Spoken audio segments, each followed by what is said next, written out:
আসসালামু আলাইকুম রহমতুল্লাহ। প্রতি ভিডিও শুরুতেই চ্যানেলে নতুন হয়ে থাকলে সাবস্ক্রাইব করুন।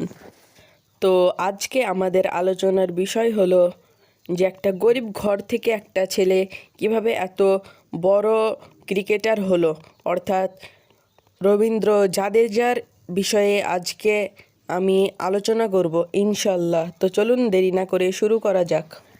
জাদেজা 1988 সালে 6 ডিসেম্বর জানুমগড় জেলায় নাভাগাম ঘেদ শহরে তিনি গুজরাটের এক রাজপুত পরিবারে জন্মগ্রহণ করেন। তিনার বাবার নাম অনিরুদ্ধ। তিনি একটি ওয়াচম্যানের কাজ করতেন। তিনার বাবা চেয়েছিলেন রবীন্দ্র জাদেজা জানে একটি আর্মি অফিসার হয়, কিন্তু তিনার ইচ্ছা ছিল ক্রিকেটার হওয়ার। তিনি শৈশবে অত্যন্ত তিনার বাবাকে ভয় পেতেন।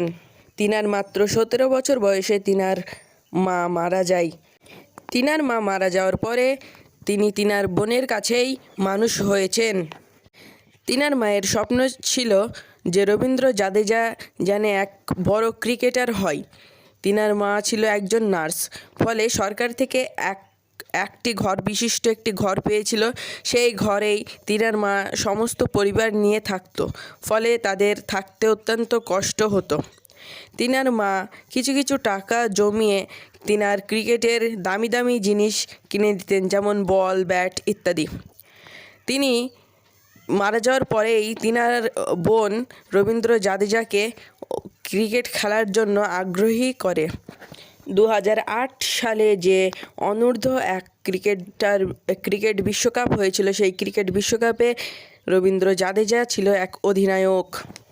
ও তিনার জীবনে যদি IPL খেলা নিয়ে কথা বলা হয় তাহলে 2006 সালে সৌরাষ্ট্র ক্রিকেটার দল, 2008 সালে রাজস্থান লয়েন্স, 2009 সালে ভারত জাতীয় ক্রিকেটার দল, 2011 সালে কোচি টাক্সাস কেরালা, 2012 সালে চেন্নাই সুপার কিংস, 2016 সালে গুজরাট লয়েন্স ও 2018 সালে চেন্নাই সুপার কিংস, ও এখন 2024 সালে তিনি খেলছেন চেন্নাই সুপার কিংসের দল থেকে।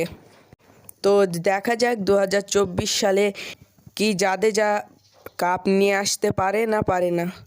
তো চেন্নাই সুপার কিংসের দলে MS ধোনিও আছে, তো দেখা যাক। তো আজকের মতো এইটুকুই, ফের পরের ভিডিওতে দেখা হবে। আসসালামু আলাইকুম রহমতুল্লাহ।